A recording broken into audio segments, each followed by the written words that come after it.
So what is Bitcoin? Bitcoin is a revolutionary technology that enables a new way to send payments over the internet. You can think of it as an open accounting system where thousands of computers all over the world work together to track ownership of digital tokens called Bitcoins. When you send someone Bitcoins, the transaction is broadcast to the entire network. After it's verified, it's recorded in a public ledger called the blockchain. The blockchain contains a record of every Bitcoin transaction that has occurred since the system began, and it's shared and maintained on the network, so everyone keeps the books, so to speak. Most currencies are issued by a central authority that controls the money supply. Bitcoin is a peer-to-peer system, so there is no central authority.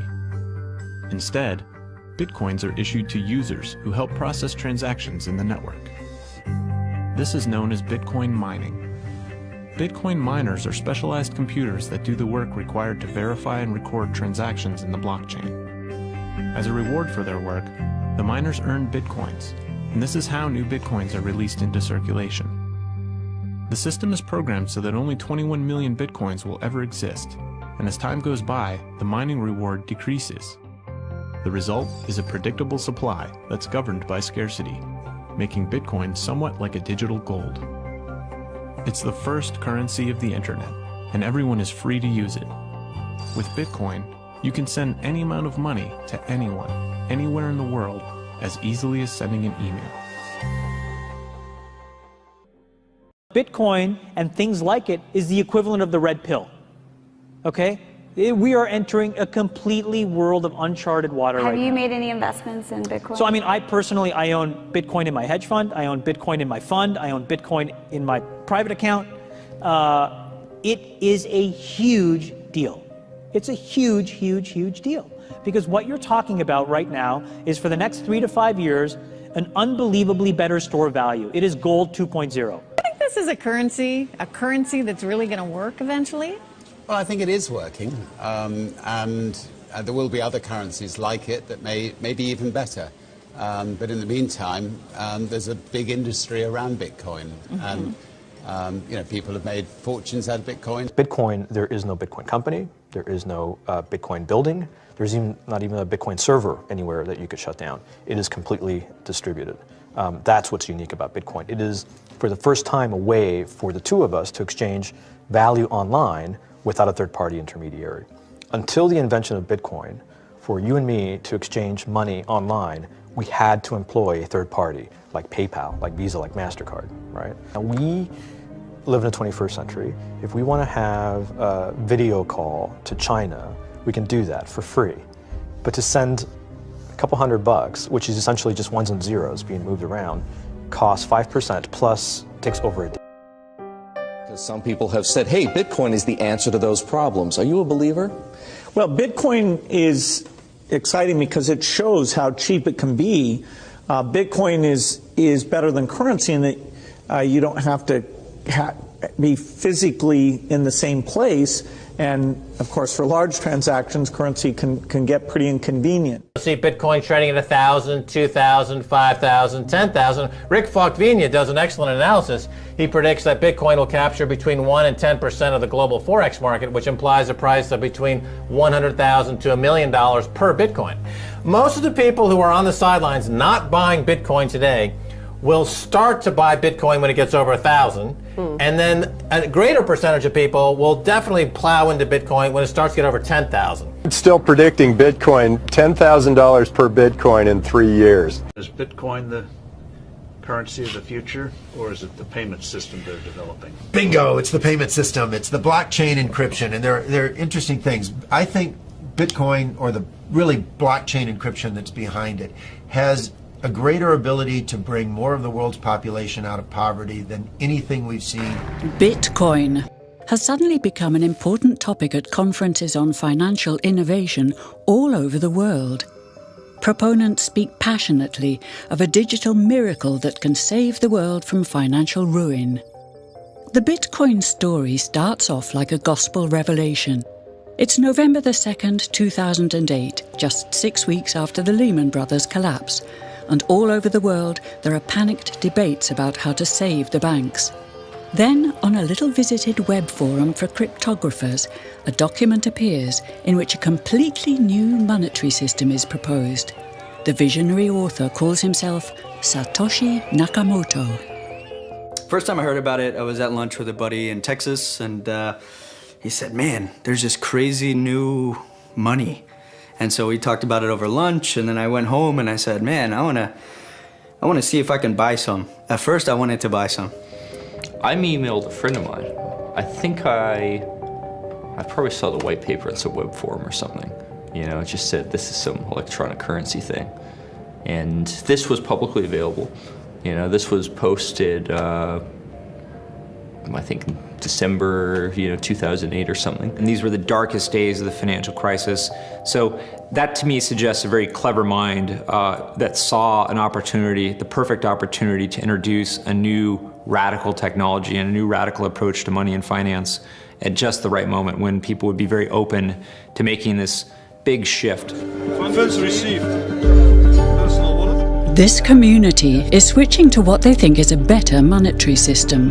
A system in which banks are no longer needed because payments could be made directly from one person to another. In a system of debt, one of the two parties is always the slave. And that is the architecture of money we live in. That is the architecture of money we use in our civilization. An architecture of money where you have no control.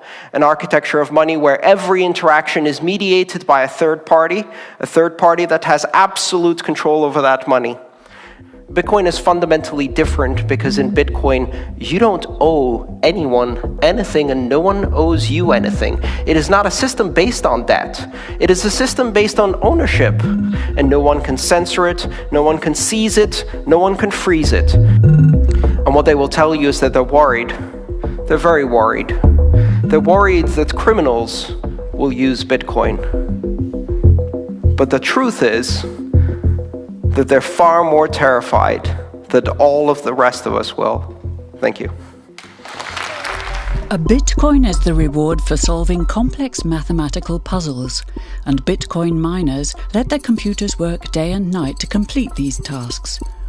All the Bitcoin users in the world are connected, and together they constitute a network that processes and checks all Bitcoin transactions in a public ledger called the blockchain, and Satoshi Nakamoto designed it in such a way that users can create a free and anonymous Bitcoin account number, a so-called wallet. Satoshi's invention eliminates the need for a central bank, because all the users together are the bank. But early Bitcoin users had no idea how big Bitcoin and the blockchain would become. I think sometime in spring of 2010, I could be wrong on the exact dates, but basically someone put out a request saying, hey, I'd like to buy something with Bitcoin. Will anyone buy me a pizza? And I believe someone here in England bought the person in Florida a pizza for 10,000 or something Bitcoins. I mean, it'd be worth, a very large sum of money today. And that was the first Bitcoin commercial transaction. Garrick Heilman, an economist at the London School of Economics, was one of the first scholars to study Bitcoin and the blockchain as a serious monetary system. As a scholar, did you sort of label it, or was it something totally new to you? It looked very different to me. I mean, as soon as I heard the word decentralized and the fact there was a network powering this currency rather than a central issuer, that immediately captured my interest as something quite different based on what little I knew about alternative currencies at that time. What it meant for people who are libertarians in particular is that the government couldn't come in and shut down a server and end Bitcoin. It would have to shut down the entire internet or turn off the electricity grid to stop Bitcoin. And so that was really attractive to people who are worried about these types of things. So what was supposed to be a very democratic system has ended up concentrating in exactly the same way that we have seen the banks concentrate their business. So now you have most of the miners are based in China, or most of the miners are huge server farms that, the average person can't be a miner anymore in Bitcoin. It's far, the barriers to entry are now really, really quite expensive. You have to invest in at least, thousands of dollars of equipment if you want to be a miner. Lots of paper money.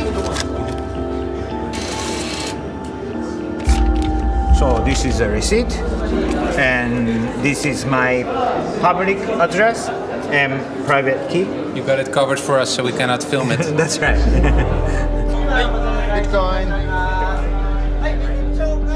Over the past 2 years, new members are increasingly joining the Bitcoin community, not for ideological reasons, but for practical ones. In Kiev, there are some protests happening, so people started using social media to share their QR code. Within a matter of days, they automatically had $15,000 in their wallets from sympathizers to the protests. That money was transferred from around the world. It's an incredibly powerful example, because today I spent 7 years in Nicaragua, and today I still cannot use PayPal to transfer money to my friends in Nicaragua.